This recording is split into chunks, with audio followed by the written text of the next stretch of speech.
Hello friends, welcome back to my channel. Today இந்த செக்மெண்ட்டில் நம் நாட்டின் தேசிய கொடி ஈஸி மெத்தடில் எப்படி ட்ரா பண்ணலாம் அப்படின்னு தாங்க உங்கள்கிட்ட ஷேர் பண்ண போகிறேன். இது ரொம்ப முக்கியமான விஷயம். இப்போ எல்லா பிள்ளைங்களும் வீட்டில் இருக்கிறாங்க. நமக்கு இண்டிபெண்டன்ஸ் டே இப்போ வரப்போகிறது இல்லைங்களா? ஸோ நம்மளுடைய தேசப்பற்று, நம்மளுடைய தேசிய கொடியின் முக்கியத்துவத்தை நம்ம பிள்ளைங்களுக்கு சொல்லணும். ஸோ பார்த்திங்கன்னா ஃபஸ்ட்டு நான் ஸ்கேல் யூஸ் பண்ணி 2 லைன் ட்ரா பண்ணிக்கிறேன். அதுக்கு மேலே சின்னதாக ஒரு சர்க்கிள், அதுக்கு மேலே ஒரு திலகம் ஷேப் ட்ரா பண்ணிக்கிறேன்.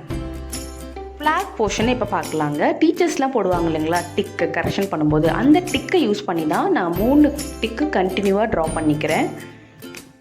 இந்த ஸ்டிக்குக்கும் ஃப்ளாகுக்கும் இன்பிட்வீனில் கொஞ்சம் கேப் இருக்கும் இல்லைங்களா, அதுக்காக இந்த லைனை நான் ட்ரா பண்ணிக்கிறேன். தென் பார்த்திங்கன்னா அந்த கர்வ் லைன் ஃபஸ்ட்டு டிக் போட்டோம் இல்லைங்களா, அந்த கர்வ் லைன் ஜஸ்ட்டு சின்னதாக மார்க் பண்ணிக்கலாம். இந்த பாயிண்ட்டை யூஸ் பண்ணி தான் நம்ம செகண்ட் ரோ டிக்கை ஸ்டார்ட் பண்ண போகிறோம்.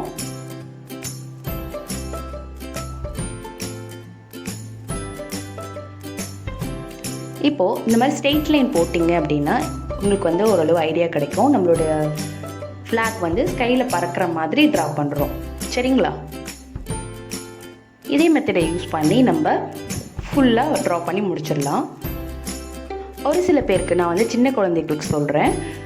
இப்போ ஃபஸ்ட் ஸ்டாண்டர்ட் செகண்ட் ஸ்டாண்டர்ட் படிக்கிற பிள்ளைங்க இருந்தால் அவங்களுக்கு தெரியாது ஃபஸ்ட்டு மேலே என்ன கலர் வரும், லாஸ்ட்டில் என்ன கலர் வரும்ன்ட்டு. ஸோ நீங்கள் தான் உங்களோட பிள்ளைங்களுக்கு சொல்லணும்.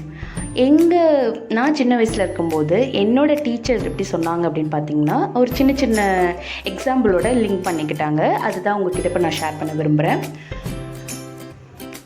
பார்த்திங்கன்னா நம்ம சாப்பிடும்போது ஃபஸ்ட்டு என்ன பண்ணுவோம், இலை போடுவோம்.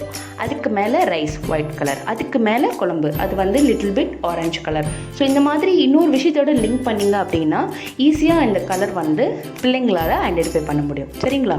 இப்போ நம்ம அசோகா சக்கரத்தை ட்ரா பண்ண போகிறோம். அதுக்கு நான் 10 ருபீஸ் காயின் எடுத்து சர்க்கிள் மேக் பண்ணிக்கிறேங்க. எல்லாருக்குமே தெரியும் அசோக சக்கரம் 24 ஆரங்களை கொண்டது. இப்போ இதுக்கு நான் சென்டர் பாயிண்ட் ஒன்று வச்சுட்டு அதை யூஸ் பண்ணி 24 ஆரங்களாக பிரிக்க போகிறேன்.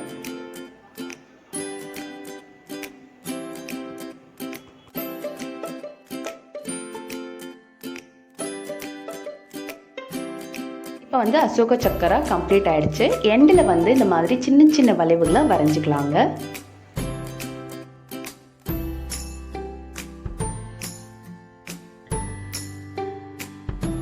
இப்போ நம்ம கலர் பண்ணிடலாங்க. First orange, second white and ஃபைனலாக க்ரீன் கொடுக்க போகிறோம். நான் ஆரஞ்சு கலர் தான் எடுத்திருக்கேன், பட் உங்களுக்கு லைட்டிங்கில் என்ன கலர் தெரியுதுன்னு எனக்கு தெரியல.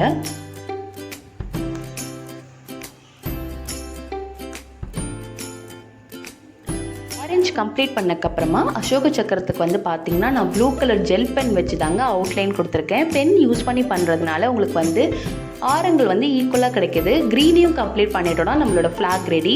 இப்போ ஸ்டெம்முக்கு ப்ரௌன் கலர் கொடுக்க போகிறேன். நம்மளுடைய தேசிய கொடியில் இருக்கிற ஒரு நிறமே ஒரு குணத்தை கொண்டுள்ளதுங்க. இது எல்லாருக்குமே தெரிஞ்சிருக்கும். இருந்தாலும் இந்த இடத்துல நான் ஷேர் பண்ண விரும்புகிறேன் friends, if you don't mind. காவி நிறம் நம்மளோட தைரியத்தையும் பலத்தையும் குறிக்குதுங்க.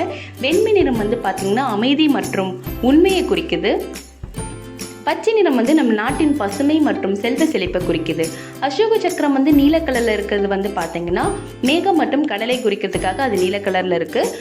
மற்றும் அது தர்மம் காக்க அப்படின்றதுக்காக அசோக சக்கரத்தை நம்ம வச்சுருக்கோம். ஸோ இதுதான் நம்மளுடைய தேசிய கொடியில் இருக்கிற நிறத்துடைய குணங்கள்.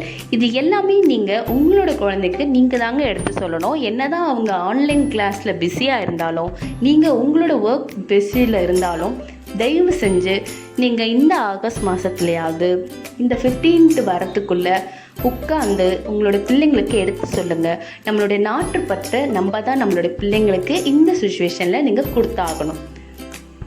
கொடுப்பீங்கன்னு நினைக்கிறேன். Advance happy independence day. Thank you for வாட்சிங்.